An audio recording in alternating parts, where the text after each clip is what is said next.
नवी मुंबई महानगरपालिका निवडणुकीच्या रणधुमाळीत आता भाजपमध्ये अंतर्गत नाराजीचं नाट्य रंगलंय।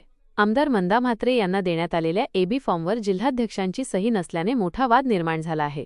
बेलापूर विधानसभा मतदारसंघाच्या आमदार मंदा म्हात्रे यांना पक्षाकडून एबी फॉर्म तर देण्यात आले, पण त्या फॉर्मवर भाजप जिल्हाध्यक्ष राजेश पाटील यांची सहीच नसल्याचं समोर आलंय। यामुळे आमदार मंदा म्हात्रे यांनी आपली तीव्र नाराजी व्यक्त केली असून आपल्या कार्यकर्त्यांवर अन्याय होत असल्याची भावना त्यांनी बोलून दाखवली आहे। आता या संपूर्ण प्रकरणावर नवी मुंबई भाजपचे जिल्हाध्यक्ष राजेश पाटील यांनी आपली बाजू स्पष्ट केली आहे। पाटील यांच्या म्हणण्यानुसार प्रदेश कार्यालयाने नवी मुंबई निवडणुकीची संपूर्ण जबाबदारी वनमंत्री गणेश नाईक आणि माजी खासदार संजीव नाईक यांच्याकडे सोपवली आहे। पाटील यांनी पुढे स्पष्ट केलं की जिल्हाध्यक्ष म्हणून मी एबी फॉर्म भरून दिले आहेत, मात्र ज्या उमेदवारांची नावे पक्षाच्या अधिकृत यादीत नव्हती त्यांच्या फॉर्मवर सही करणं मला शक्य नव्हतं।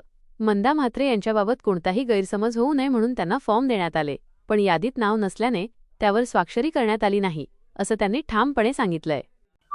पहा, नवी मुंबई महानगरपालिकेच्या निवडणुकीसंदर्भात आमच्या महाराष्ट्र प्रदेश कार्यालयाच्या वतीनं निवडणुकीची संपूर्ण जबाबदारी निवडणूक प्रभारी म्हणून वनमंत्री सन्माननीय गणेश नाईक साहेब यांच्यावर दिलेली आहे।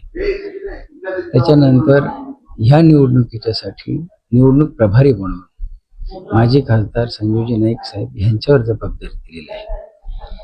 आता पक्षाच्या सिस्टमप्रमाणे जी काय त्या ठिकाणी उमेदवारांची इच्छुक उमेदवार येतात त्यांचे इंटरव्ह्यू घेऊन त्याच्यातून काही सिलेक्शनचा हा विषय आहे, हे ह्या पद्धतीने त्या ठिकाणी केलं जातं। अशा वेळेला त्या ठिकाणी ती नावं त्यांच्याकडून आल्यानंतर आम्ही त्यांचे एबी फॉर्म जिल्हाध्यक्ष म्हणून त्या ठिकाणी मला जे अधिकार दिले त्याप्रमाणे भरले।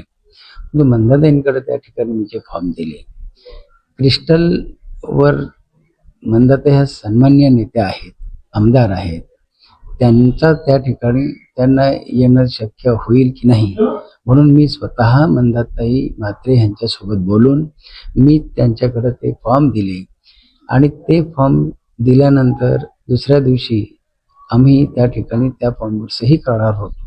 परंतु एक कंडिशन त्या ठिकाणी होतीच, जर त्या ठिकाणी जी असलेली आपली नावं आहेत इच्छुक उमेदवारांची ती त्या प्रभारी आणि निवडणूक प्रमुख यांच्या माध्यमातून आपल्या पक्षाच्या यादीमध्ये असली पाहिजे। पक्षाच्या यादीमध्ये नावं नसल्यामुळं मी त्या फॉर्मवर त्या ठिकाणी त्यांच्या सही करू शकलो नाही।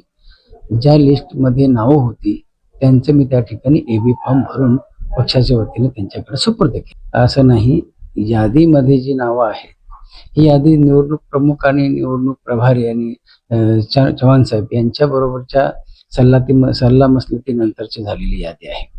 आता त्या यादीमध्ये नावं असणं आणि नसणं हा काही माझा त्या ठिकाणचा विषय नाही, परंतु जे काही एबी फॉर्मचा विषय आपण म्हणता, एबी फॉर्म हा त्या ठिकाणी पक्षाच्या वतीने जी एक लिस्ट त्या ठिकाणी येते, निवडणूक प्रभाऱ्यांकडे जबाबदारी दिल्यानंतर आम्हाला त्या जबाबदारीच्या अनुषंगानं त्या संदेशाप्रमाणे वागावं लागतं। अशा वेळेला जी काही एबी फॉर्मची ती गल्लत तुम्ही सांगता ती गल्लत नाही, तर सन्माननीय नेत्या मंदाताई म्हात्रे आणि त्यांना क्रिस्टलवर तिकडे यायला लागू नये म्हणून मी त्या ठिकाणी दिली होती, परंतु ती त्यांनी सुचवलेली नावं ही त्या यादीमध्ये नव्हती। मी जिल्हाध्यक्ष म्हणून मला नावं देताना किंवा फॉर्म भरताना मी ते नाव आहे की नाही कन्फर्म करून मी त्या ठिकाणी सही करत होतो, म्हणून त्या ठिकाणी ताईंकडे हे फॉर्म त्या मी दिलेले होते। अदरवाईज याच्यामध्ये गैरसमज पसरण्याचं कारणच नाही। हे आता ही यादी हा विषय वरिष्ठ लेवलवरचा आहे, जिल्ह्याच्या लेवलवरून यादीचा हा विषय होत नाही। जिल्ह्याच्या लेवलवर त्यांचे परिचय पत्र घेणं,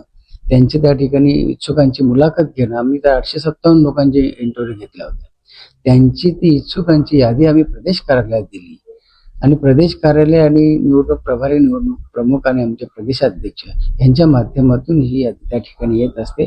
जिल्हा लेवलवरून ही यादी फायनल होत नाही। थोडक्यात सांगायचं तर उमेदवारांची अंतिम यादी ही जिल्हा स्तरावर नाही तर प्रदेश कार्यालय आणि वरिष्ठ नेत्यांच्या माध्यमातूनच निश्चित होते, असं सांगत पाटील यांनी या वादावर पडदा टाकण्याचा प्रयत्न केला आहे।